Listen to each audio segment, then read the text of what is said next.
Hi, it's Dave. In a matter of a few weeks, the world has been turned upside down. The economy is shutting down, the stock market is plummeting, and millions of people are losing their livelihoods. In this video, I'm going to try to bring some sense to a world gone mad.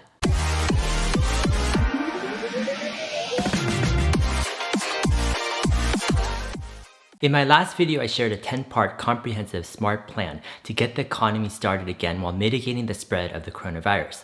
I spent the weekend drafting the plan as a blog post on Medium. The blog post is called An Alternative Plan to Mitigate the Spread of COVID-19 and Get Americans Back to Work. I'll be publishing the blog post at the same time as this video and want to ask help in spreading the word. The blog post link is in the video description. Please share it with as many people as you can. Let's get this plan into the discussion and into the minds of policymakers. Every like, share, and comment matters. In this video, I'm going to be talking about the following. Number 1, the latest data on cases in the US and worldwide.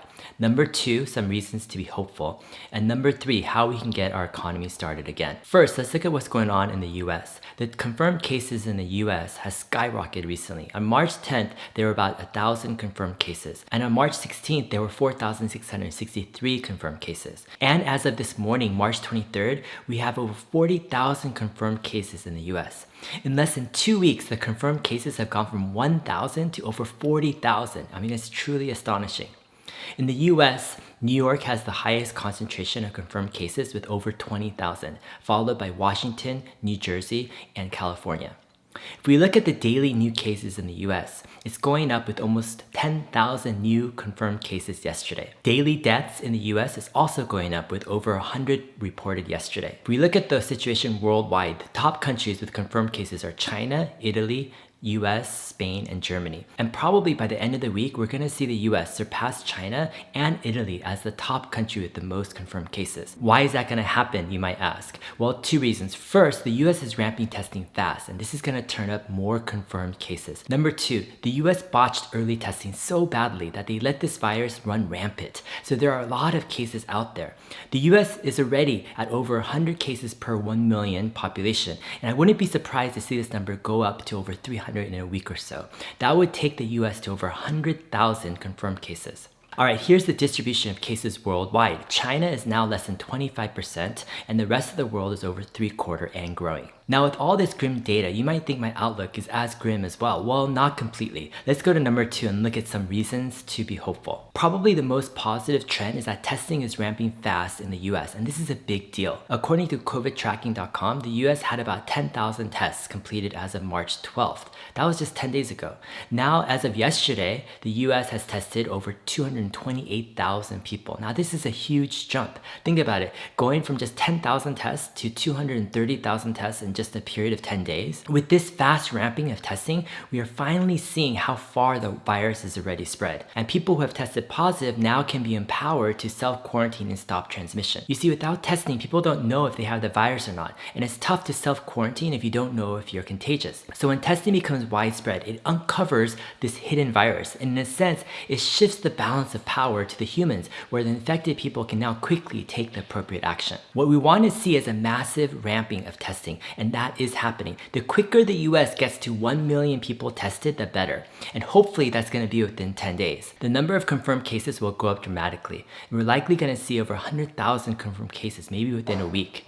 And that's natural because the virus is already widespread. The more people are tested, that will also likely lower the case mortality rate because we're including more people that don't have severe symptoms. Alright, the key chart to look at is this daily new cases in the US. We want this to peak as fast as possible and then to stabilize and then to go down. Testing is also a lagging indicator. What that means is that there's probably like a 5 to 10 day period or so between when the person first gets infected and when they get a test and they get confirmation. So when you see the daily new cases in the US peak, it'll probably mean that the true peak was actually 5 or 10 days prior. So it's entirely possible that we've actually already hit the true peak, but we'll have to see with the data going forward. However, most people are not going to get this. In other words, when we see confirmed cases skyrocket to over 100,000, most people are going to think it's the end of the world or something close to that. But the turning point might have already happened, and this is just something to keep in mind. All right, let's go to number 3. How can we get our economy started again?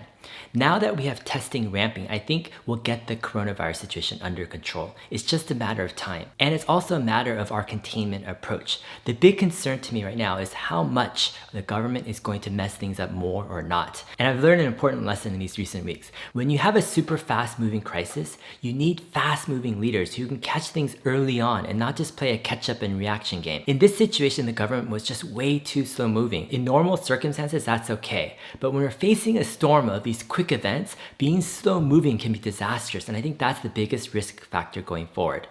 These extreme shutdowns that are happening across the country actually is not a result of the government starting to move fast, in my opinion. Rather, I think it's a result of them moving slow and feeling forced now to do something about it.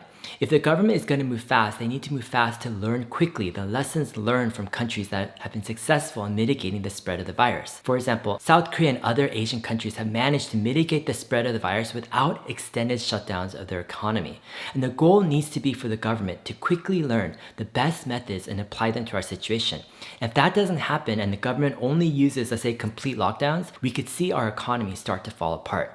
And the risk of a multi-year recession or depression is growing with each new week of government incompetence. In the Medium blog post I published today, I shared a comprehensive plan to mitigate the spread of the virus and get people back to work. I first outlined this plan in my last video. I think we need to think outside of the box and we need to see the core of the problem. The virus we're dealing with is disproportionately impacting the elderly and immunocompromised. In every single country, the mortality rate is significantly higher for older populations. Now, I'm not saying that the virus doesn't affect young people at all. It can, and young people can fall seriously ill.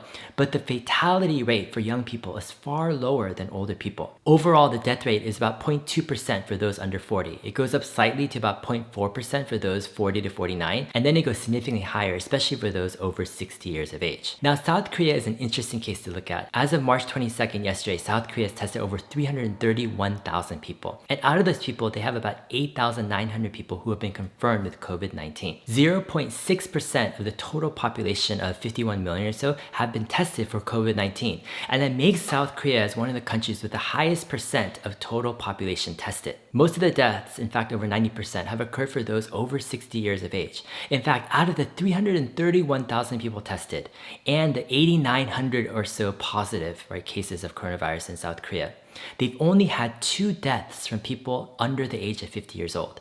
And currently, South Korea has yet to see a single death of a person younger than 30 years of age with COVID-19. Even in Italy, most of the deaths have been from the older population. According to the Italian publication Il Post, as of March 16th, Italy saw just 14 deaths for those under 50 years of age, out of a total of 1,625 deaths overall. Further, the fatality rate of those with confirmed cases under 50 years of age was 0.4% or lower. Data in every country shows a similar trend, namely that this coronavirus is disproportionately impacting the older population. And that's why it makes sense to do a shelter-in-place order that targets the elderly and vulnerable. We need to protect those who need protection the most, while not punishing others who need to make a living to make ends meet. In order for the targeted shelter-in-place order of the elderly and vulnerable to be successful, we need to pair it with a health protocol for those who are providing services to the elderly and vulnerable. The government should require, for example, those who are delivering groceries to the elderly or vulnerable to be recently tested for COVID-19, to wear masks and gloves, and to sanitize all the items being delivered. Another example is in nursing homes. The government should require every person entering the facility to have a recently cleared COVID-19 test, wear masks and gloves, have their temperature checked upon entry, and follow hygiene protocols. Also, in order to get people back to work, we need a health crisis work protocol. Employees should be required to wear masks in the workplace. They should have their temperatures checked upon entry, observe social distancing, and have ample hygiene and sanitation supplies available. Any employee that shows possible symptoms of COVID-19 should be promptly tested. In my Medium blog post, I list a total of 10 ways that we can mitigate the spread of the virus while helping people get back to work. Please share this video, and especially my blog post, with as many people as you can. You'll find the link in the video description. Please post it to Reddit. If you're on Hacker News, please vote up the post. And please go ahead, share it with your friends, your coworkers, share it with people of influence, and even cold email policymakers and people in government.